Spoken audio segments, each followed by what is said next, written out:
The conference chamber floated in the neutral zone between star systems, a massive station built by species who believed diplomacy could solve all problems. Inside the grand hall, representatives from 100 worlds sat in carefully arranged sections. The air processors worked constantly to manage the different atmospheric needs of so many alien species.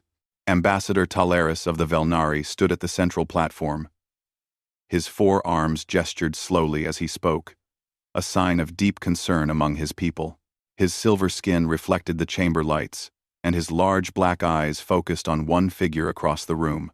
Warmaster Kreltok of the Krithal Dominion sat in the military section. His armored body was twice the size of most beings present. Dark plates covered his form, and his 6 eyes watched Talaris with obvious boredom. Behind him, 3 Krithal officers stood at attention, their weapons visible despite council regulations. "Warmaster, I beg you to reconsider," Talaris said, his voice translator carrying his words to every being present. "The human colony on Novo Terra should not be your next target. You do not understand what you will begin." Kreltok made a harsh sound that translated as laughter. "The Velnari speak of understanding? You are traders and diplomats. We are warriors. We understand conquest. These humans are newcomers, barely 50 years in space. Their technology is generations behind ours. Their colony is undefended. It will fall in days." "That is not the point," Talaris insisted. He activated a holographic display. Images appeared in the air between them, showing a blue and green planet. "This is Earth, the human homeworld. We have studied them carefully since first contact. They are not like other species, Warmaster." "All prey species claim to be special," Kreltok replied. His officers made sounds of agreement. Talaris continued, his voice growing more urgent. "Please, examine their history. Look at what they do to each other when provoked." The hologram changed, showing images from human historical records. Cities in ruins, vast armies clashing, weapons of terrible power. Number 4. Number 4. They call these world wars. Warmaster. They fought 2 major conflicts that killed millions of their own kind. They invented weapons that could destroy their entire planet. They used them, not once, but twice. Even after seeing the horror they caused, several council members shifted uncomfortably. Many species had violent histories, but the humans had reached their atomic age while still divided into competing nations. It was unusual. "This proves my point," Kreltok said, standing. His full height made him tower over the platform. "They are violent and primitive. They waste resources fighting themselves. They will be easy to dominate." "No," Talaris said firmly. "You misunderstand completely. Yes, they fight each other, but observe what happens when they are attacked by an outside force. Look at their doctrine." The hologram changed again, showing human military documents that the Velnari had obtained through trade agreements. Talaris read aloud, translating carefully. "Total war. Unconditional. Surrender. Complete mobilization of all resources. They have terms for it. Warmaster. When truly threatened, they do not negotiate. They do not compromise. They commit everything until their enemy is destroyed." "Words," Kreltok dismissed. "All species claim they will fight forever. Then they face real power and they surrender. It is the way of nature." Talaris felt desperation growing. He had argued this case for weeks, trying to prevent what he knew would come. "Warmaster, please. We have spoken with humans. We have learned their culture. They have stories, myths, legends, going back thousands of years. Do you know what theme appears in nearly all of them?" Kreltok said nothing, but his posture suggested he was listening. "Revenge," Talaris said quietly. "Justice for wrongs done. Punishment that fits the crime. They remember. Warmaster. They make monuments to their dead. They teach their children about battles fought generations ago. They never forget. Another council member, a floating gas being named Whisper of Stars, spoke through its translation sphere. The Velnari ambassador speaks truth. We have also studied the humans. They are concerning. When attacked, they do not calculate acceptable losses. They calculate what punishment their attacker deserves. Kreltok's mandibles clicked together in irritation. The council grows soft. You trade with the humans, and now you fear them? They have perhaps 200 ships. We have thousands. Their weapons are kinetic and basic. Ours are plasma and quantum enhanced. The comparison is laughable. Oh. Technology is not everything, Talaris said. He pulled up more records. Look at their military history. Time after time, they defeat more advanced enemies through adaptation, persistence, and willingness to sacrifice. They do not fight by galactic rules. Warmaster. They fight to win, whatever the cost. Then they will learn the cost of fighting the Krithal Dominion, Kreltok declared. We have conquered 40 systems. We have broken species with technology superior to these humans. Why do you waste the Council's time with these warnings? Talaris felt his composure breaking. Because they will never stop, Warmaster. That is what you do not understand. You will attack their colony.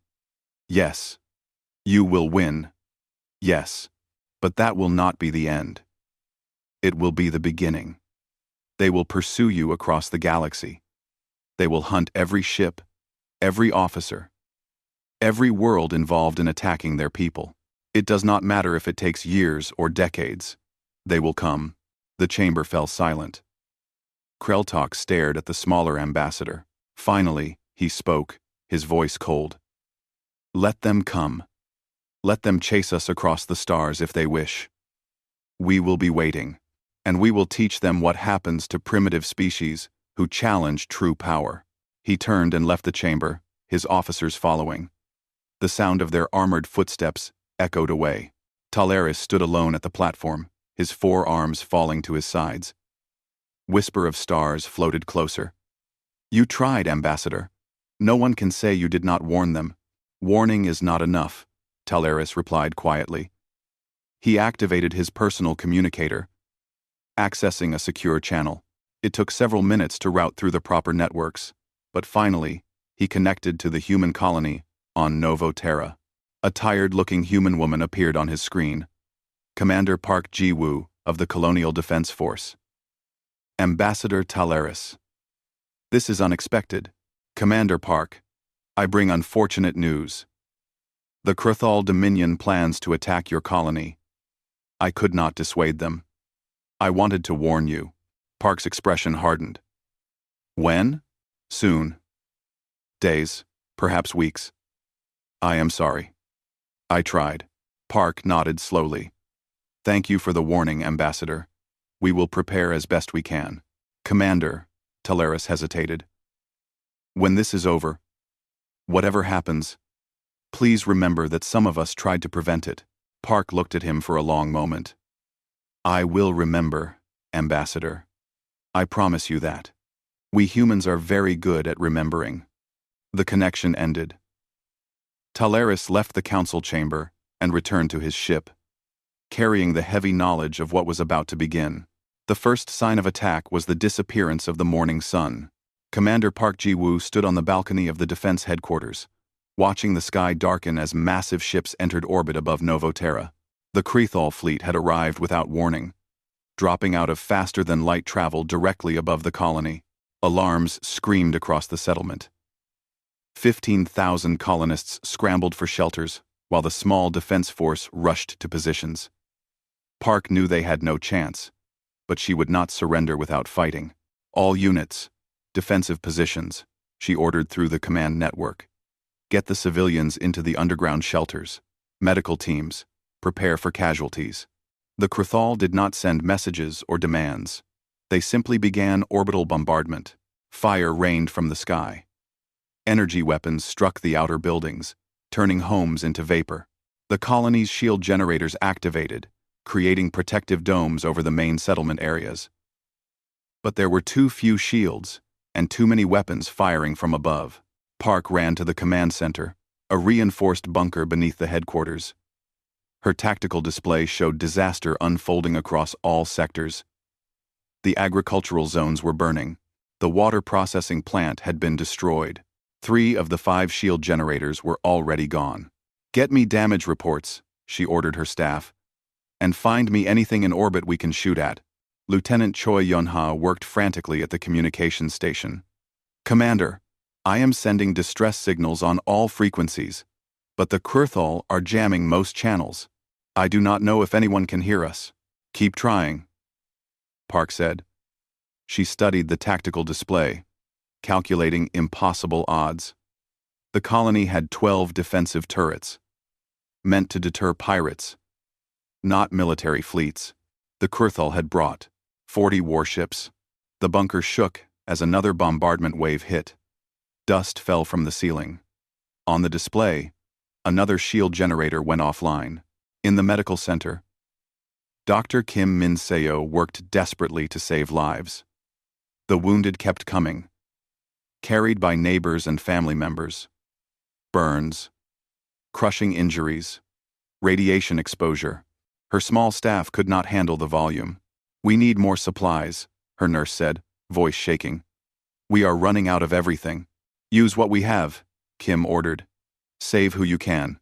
A young girl was brought in, maybe 8 years old, her leg crushed by falling debris. Kim worked quickly, stabilizing her, pushing down the fear and anger. This child had done nothing to deserve this. None of them had. The building shook again. The lights flickered. Through the windows, Kim could see the sky burning red. On the surface, the Kurthal landing ships descended. They came in fast, armored transports carrying hundreds of soldiers. Park watched them land, knowing her defensive positions could not hold. "All units, focus fire on landing zones 4 and 7, she commanded. "Make them pay for every meter." The Colonial Defense Force was not a real military. They were volunteers, settlers who had trained for emergencies. They faced the Kurthal with hunting rifles, industrial equipment modified into weapons, and courage that technology could not match. The battle was brief and brutal. Kurthal soldiers in powered armor advanced through the streets, their weapons cutting through defensive positions. The humans fought from buildings, from tunnels, from anywhere they could take cover. They killed some Kurthal, enough to slow the advance, but not enough to stop it. Park received reports of positions falling, of units being overrun. She made the hardest decision of her life. All units, fall back to the civilian shelters. We protect the evacuations now. In the shelter beneath the main plaza, families huddled together. Parents held children. The elderly comforted the young. Above them, the battle continued. Lieutenant Choi burst into the command center. "Commander, I got a message through. Earth received our distress call. They are sending help, but it will take weeks for any ships to arrive." "We do not have weeks," Park said quietly. She looked at her remaining officers. "How many soldiers do we have left?" 200, maybe less, and running low on ammunition. The Kurthal broke through the final defensive line at sunset. Their soldiers surrounded the command center, the medical facility, and the shelter entrances. A Kurthal officer, his armor decorated with rank symbols, broadcast a message in crude human language. "Humans, surrender now. We show mercy to those who submit." Park walked out of the bunker, her hands raised, her sidearm left behind. Her surviving soldiers followed her example. They emerged into a settlement transformed into a war zone. Buildings burned, bodies lay in the streets. The air smelled of smoke and death. The Kurthal officer approached her. He was massive, his armored form towering over the humans. "You are the commander?" Du manned. "I am Commander Park Ji-woo of Novo Terra Colony. You fought well for primitives. But it changes nothing. Your people will submit to the Kurthal Dominion, or you will be destroyed." "What are your terms?" Park asked, her voice steady despite the horror around her. The Krathal officer made a sound that might have been laughter. No terms. This is an example. He turned and gave orders in his own language. Krathal soldiers moved among the captured defenders, separating the military personnel from the civilians. Park realized what was happening too late. No, we surrendered. You said mercy. Mercy for those who submit, the Krathal officer replied. But examples must be clear. The executions were methodical. Every soldier who had fought, every officer who had commanded, was killed in the plaza, while the civilian survivors watched. Park was last. Before they killed her, she spoke to the civilians being forced to watch. Remember this. Remember all of us. Send word to Earth.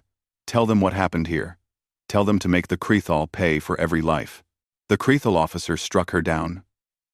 The civilians screamed and wept, held back by alien soldiers. When it was over, the Krathal allowed the surviving colonists to tend their dead. 5,000 humans remained alive out of 15,000. The rest lay in mass graves or had simply vanished in the bombardment. Lieutenant Choi, wounded but alive, managed to access the damaged communication systems. With shaking hands, she compiled everything. Video footage of the attack, names of every person killed, Park's final words. She sent it on every possible channel, hoping someone would receive it. The message reached Earth 3 days later. It reached human colonies scattered across nearby systems. It reached trading partners and diplomatic contacts. And humanity heard Commander Park's final order: make them pay for every life. In the halls of Earth's government, in the military academies, in the homes of families who had lost loved ones on Novo Terra, the same response emerged. Not words, but cold, absolute determination. The Krathal had made their example. Now humanity would make theirs.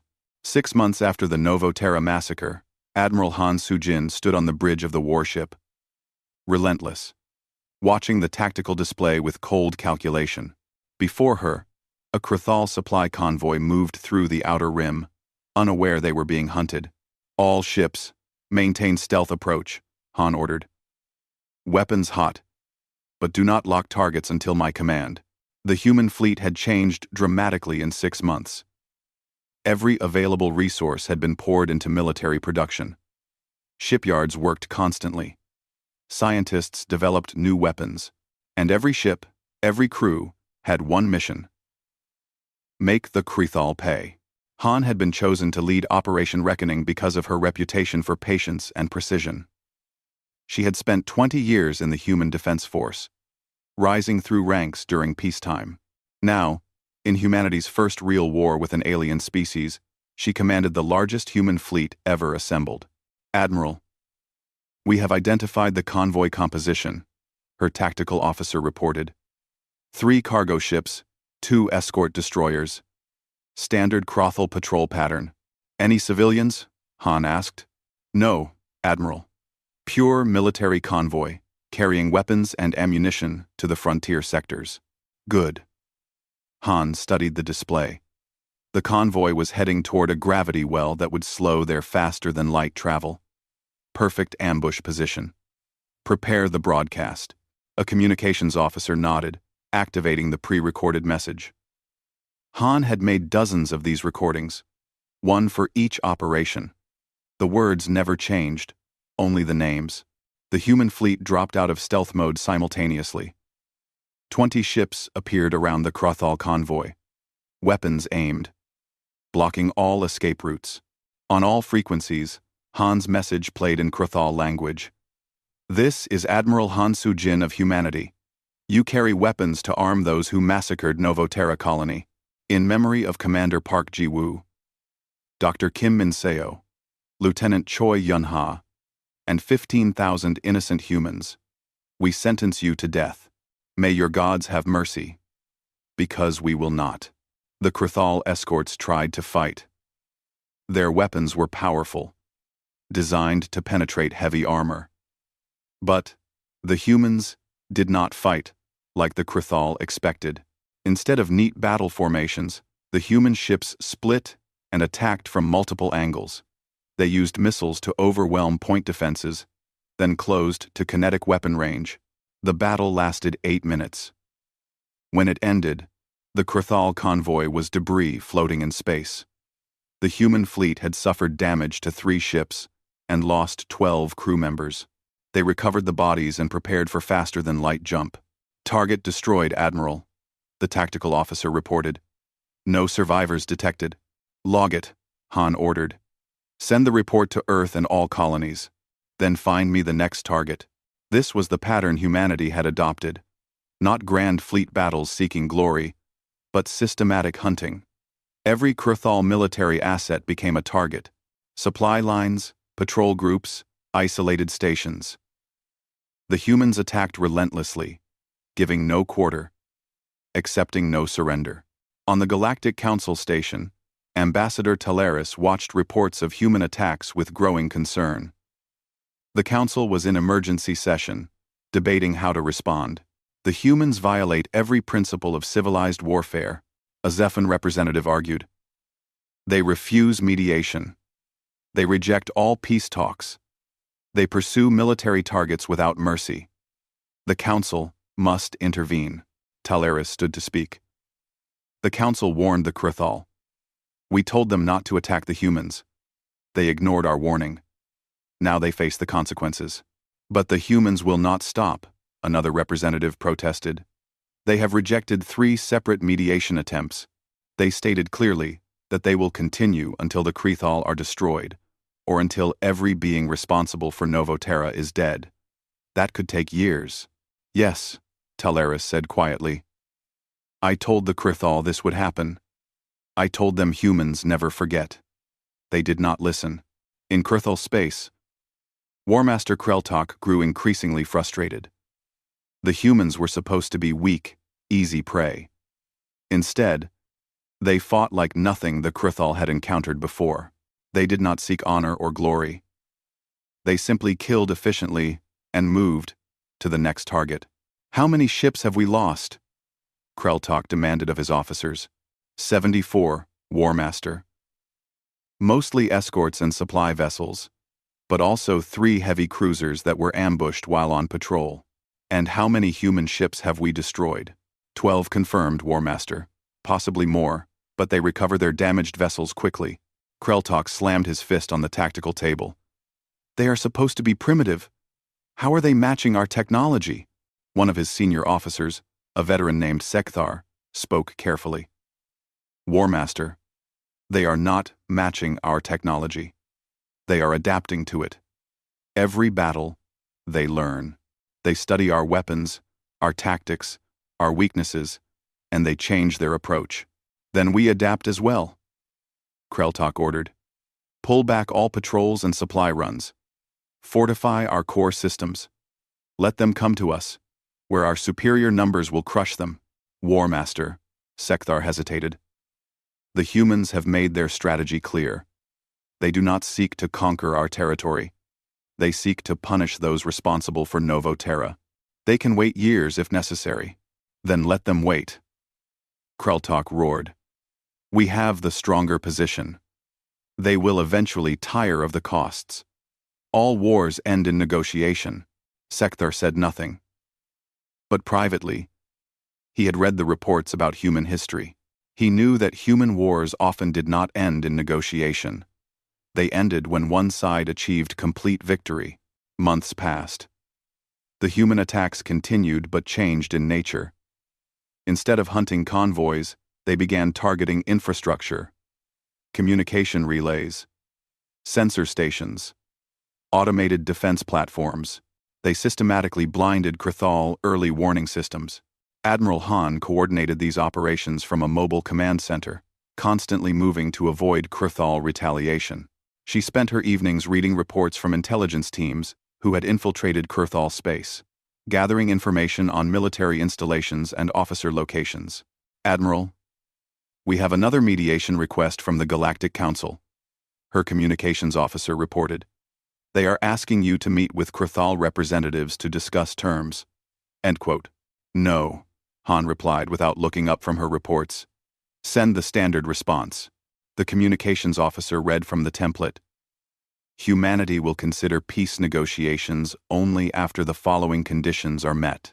Unconditional surrender of all military personnel involved in the Novoterra attack, full reparations for every victim, and permanent monitoring of Kurthal military capabilities. Until these conditions are met, Operation Reckoning continues. Very good. Send it, and close the channel. Han stood and walked to the observation window, looking out at the stars. Somewhere among those lights was Novoterra, a grave world now. 15,000 people had gone there to build new lives. They had farmed and built homes and raised children. Then the Krothal came and murdered them to prove a point about power. She thought of Commander Park's final words, transmitted across space to reach Earth. Make them pay for every life. Han intended to keep that promise. Even if it took decades, even if it cost her own life, the hunt had only begun. And humanity had proven they were very, very patient. 2 years after Novoterra, Commander Yoon Da-eun floated in the maintenance corridor of a Kurthal orbital station, her specialized suit making her invisible to the security sensors. Around her neck hung a small medallion with 15,000 names etched in microscopic text. She touched it once for luck, then continued toward her objective. The mission had taken 18 months of planning. The target was Kelvan Station, the heavily fortified command center orbiting the Kurthal fortress world. This was where War Master Kreltok coordinated the defense against human attacks. Taking it down would cripple Krethal military operations for months. Ghost team, report positions, Yoon whispered into her comm. 5 voices responded, each from a different section of the massive station. Her team had infiltrated over the past 3 weeks, posing as maintenance workers, cargo handlers, and technicians. The Krothal had grown paranoid about human attacks, but they still needed their stations to function. That created vulnerabilities. Ghost 3 in position at primary reactor control, came the voice of Lieutenant Martinez. Ready to execute on your signal. Ghost 5, at the defensive weapons grid, reported Sergeant Park, who had volunteered for this mission after losing her entire family on Novoterra. I can see the main control nodes. Novo. Yoon moved through the corridor until she reached a junction. According to the station blueprints they had stolen, the command center was 3 levels above. She attached a climbing cable and began ascending, moving in the low gravity with practiced efficiency. Far from the station, Admiral Han watched the operation unfold from the Relentless. Her fleet hung at the edge of the system, waiting for Yoon's signal. They had strict orders. Do not engage unless the infiltration team gave the signal or was discovered.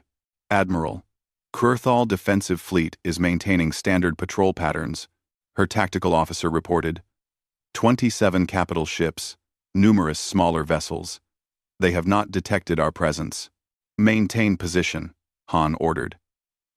Everything depends on Commander Yoon now. Inside the station, Yoon reached the command level. The security was heavier here, with Kurthal guards in full armor, patrolling the corridors. She waited, timing their movements, then slipped past when 2 guards moved to investigate a minor alert on the other side of the level. The alert was no accident. Ghost 6, their communications specialist, was creating distractions throughout the station.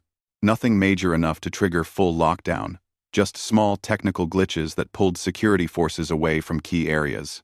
Yoon entered the command center's outer room. The main operations center was beyond a heavy blast door, currently sealed. She moved to an access panel and connected her portable computer, running programs designed by humanity's best hackers. The Kurthal encryption was sophisticated, but humans had spent 2 years studying captured technology. The door clicked open. Yoon entered the command center. It was late in the station's night cycle, and only a skeleton crew was present. 4 Kurthal officers monitored displays, unaware of the humans standing behind them. She pulled out her weapon, a human-designed pistol that fired armor-piercing rounds. Ghost team, execute now. Throughout the station, her team moved simultaneously. Martinez overloaded the reactor's safety systems, creating a controlled surge that would shut down power to defensive systems. Park used explosive charges to destroy the weapons grid control nodes. The other team members targeted communication arrays, sensor networks, and life support to the military sections. In the command center, Yoon aimed her weapon at the Krurthal officers. "Do not move. You are prisoners of the human defense forces." One officer reached for an alarm. Yoon shot him, the round punching through his armor. The others froze. "I said do not move," Yoon repeated coldly. She moved to the main terminal and inserted a data drive. It began downloading everything: battle plans, fleet positions, communication logs, personnel files. Every piece of information humanity would need to continue the hunt. Alarms began blaring throughout the station.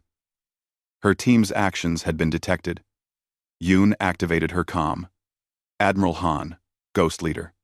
The package is secure. Begin operation." "Confirmed, Ghost Leader. The fleet is moving in." Outside the station, Admiral Han's fleet dropped stealth and accelerated toward Kelvan.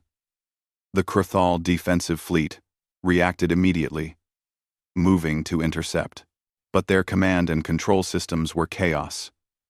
The station, which normally coordinated their movements, was dark and silent. The battle was not easy. The Krurthal still outnumbered the human ships and fought with desperate courage. But without central coordination, their response was slower, less organized. Human ships worked in tight units, covering each other, focusing fire to overwhelm individual targets. On the station, Yoon and her team fought their way to the extraction point. Krurthal soldiers poured into the corridors, hunting the saboteurs. Ghost 4 died covering their retreat, his last words a curse at the Krurthal and a prayer for Novoterra's dead. They reached the docking bay where a stolen Krurthal shuttle waited. Yoon was last aboard, providing covering fire as her team scrambled into the craft. A Krurthal round struck her shoulder, spinning her around, but she kept firing until everyone was inside. The shuttle launched, dodging defensive fire from the damaged station. A human frigate broke from the main battle to provide cover, its point defense systems shooting down missiles targeting the shuttle. They made it. Ghost Team transferred to the frigate, and the shuttle was destroyed to eliminate evidence. Yoon collapsed in the medical bay, her shoulder bleeding badly but not life-threatening.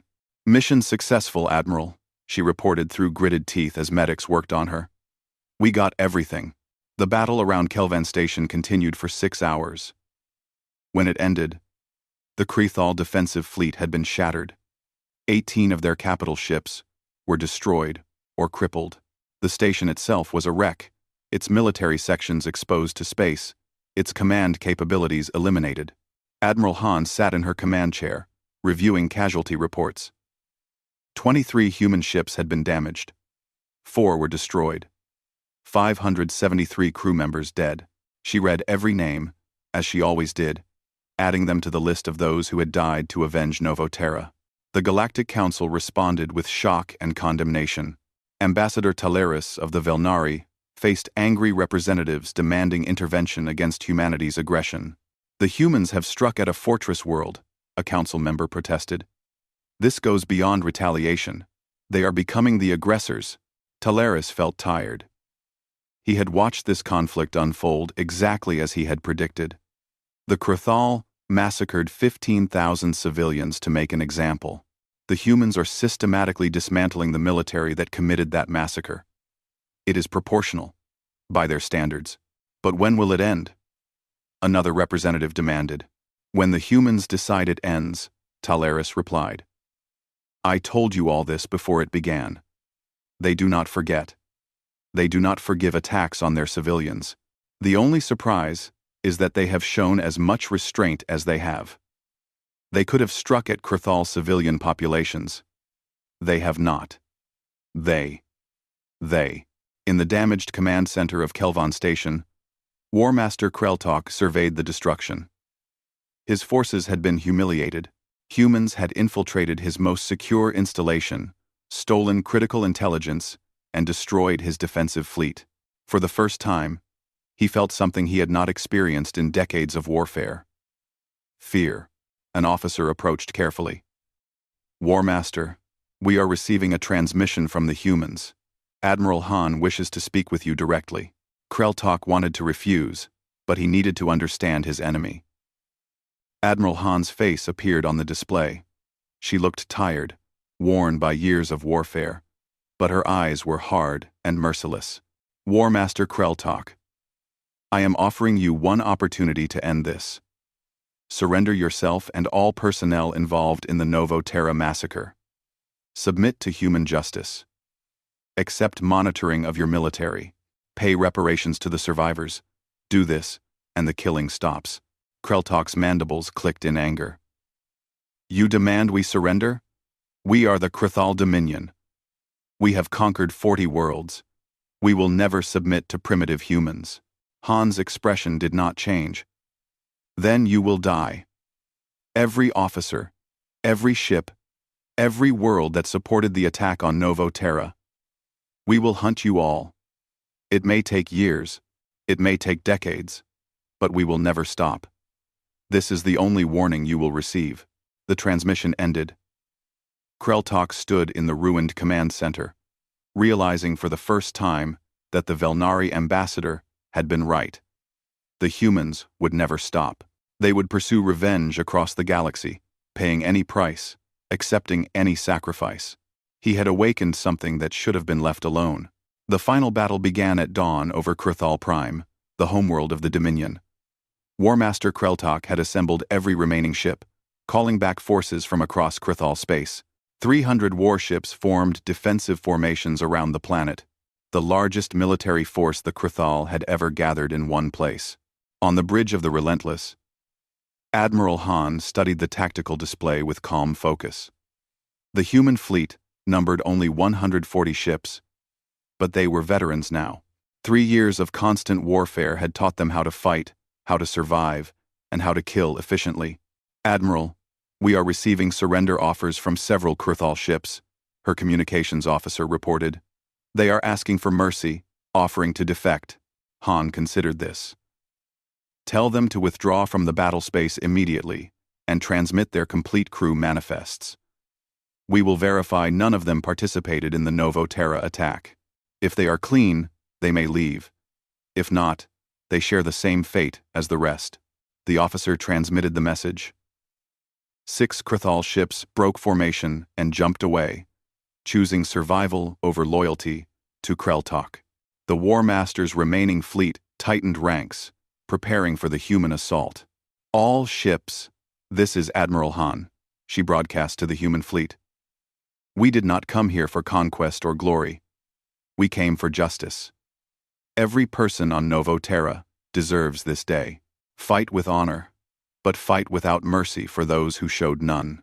The fleet moved forward in coordinated groups. The humans had learned that Krithal weapons were powerful, but slow to retarget. They used speed and maneuverability, striking from multiple angles, forcing the Krithal to split their fire.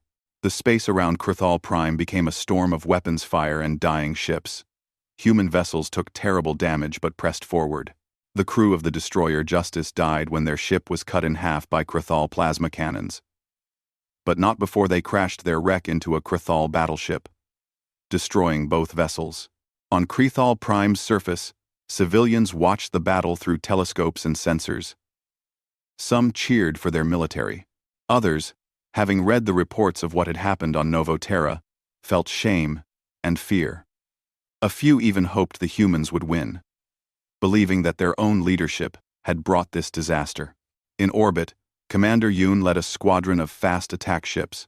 Her shoulder had healed, but she wore the scar proudly, a reminder of the Kelvan mission. Her squadron punched through the Krithal defensive line and targeted the military command stations orbiting the planet. Ghost Squadron, arm all weapons, she ordered. These stations coordinated the Novo Terra attack. They die today. Krithal fighters swarmed to intercept, but human point defense systems cut them down. Yoon's squadron launched missiles, dozens of them, overwhelming the station's defenses. Explosions bloomed in orbit as command centers died. On his flagship, Kreltok watched his fleet crumbling. The humans fought with a ferocity that defied their technological limitations. Where Krethal ships fought for honor and glory, the humans fought for something more powerful: revenge for their murdered families. "Warmaster, our defensive formations are collapsing," his tactical officer reported. "We have lost 80 ships. The humans are breaking through toward your position." Kreltok made a decision. "Evacuate the flagship. All crew to escape pods." "Warmaster, you as well?" "No. I will face the humans. It is the honorable choice." His crew abandoned ship, pods launching toward the planet's surface. Kreltok remained on the bridge alone, watching as human ships surrounded his vessel. Admiral Han's face appeared on his view screen. "Warmaster Kreltok, your fleet is defeated. Your command structure is destroyed. Surrender now." "To be executed by human justice?" Kreltok asked bitterly. "I know what you do. To those responsible for your colony. You killed 15,000 civilians," Han said coldly. "Did you expect forgiveness? I expected you to fight as civilized species fight. With rules, with mercy, with negotiations. Instead, you fought like savages." Han's expression hardened. "You attacked civilians to terrorize us into submission. You miscalculated badly. We do not terrorize easily, and when you murder our people, we become exactly what you feared: relentless, merciless, and unstoppable." "Then kill me and be done with it," Kreltok said. "But know that you have destroyed the possibility of peace between our species." "No," Han replied. "You destroyed that possibility when you ordered the attack on Novo Terra. We merely responded. This is the price of attacking humanity. This is what happens when you underestimate us." She gave an order. Human ships opened fire simultaneously. Kreltok's flagship was torn apart in seconds, the Warmaster dying in the explosion. The battle continued for another 3 hours. Krethal ships fought desperately, but without coordination. Some tried to flee and were destroyed. Others surrendered and were allowed to live if they had not participated in the Novo Terra attack. When it ended, the Krethal fleet was shattered. 226 warships destroyed, 54 captured. Only 20 escaped to other systems. The human fleet had suffered terrible losses. 48 ships destroyed. Another 37 damaged beyond immediate repair. Nearly 4,000 crew members dead. But they had achieved their mission objective. Admiral Han ordered the fleet to establish orbit around Krethal Prime. She opened a broadcast to the planet's surface and to the entire galaxy. "I am Admiral Han Soo-jin of humanity. 3 years ago, the Krethal Dominion attacked our colony on Novo Terra, killing 15,000 civilians in an act of unprovoked aggression. Today, we have dismantled the military that committed that crime. We have pursued justice across star systems and through countless battles. This war is over." She paused, letting her words be translated by systems across the galaxy. "The Krethal civilization will continue.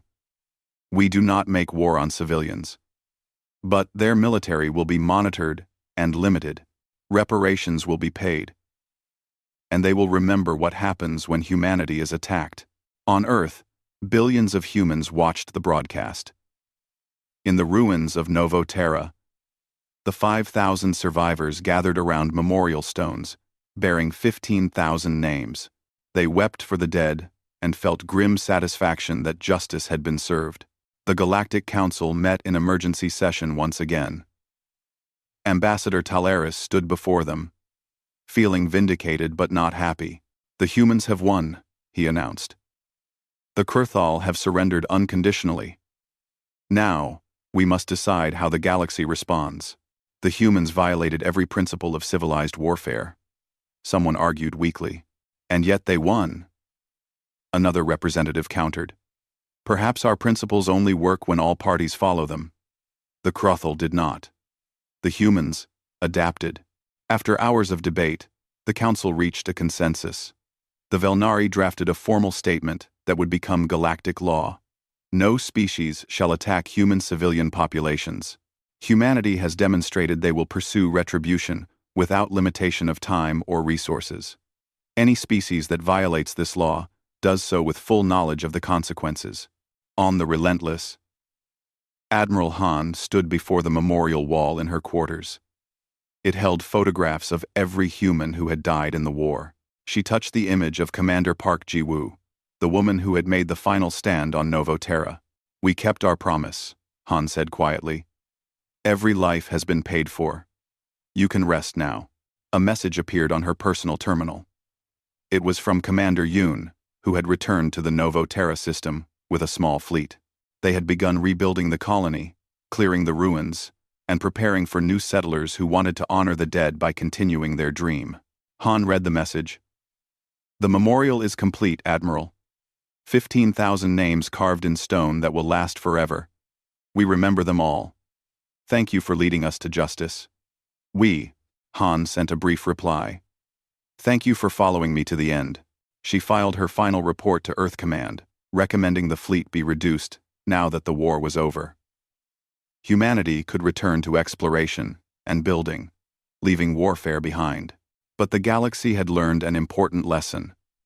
The peaceful traders, the curious explorers, the humans who seemed so similar to other civilized species, had within them something ancient and dangerous.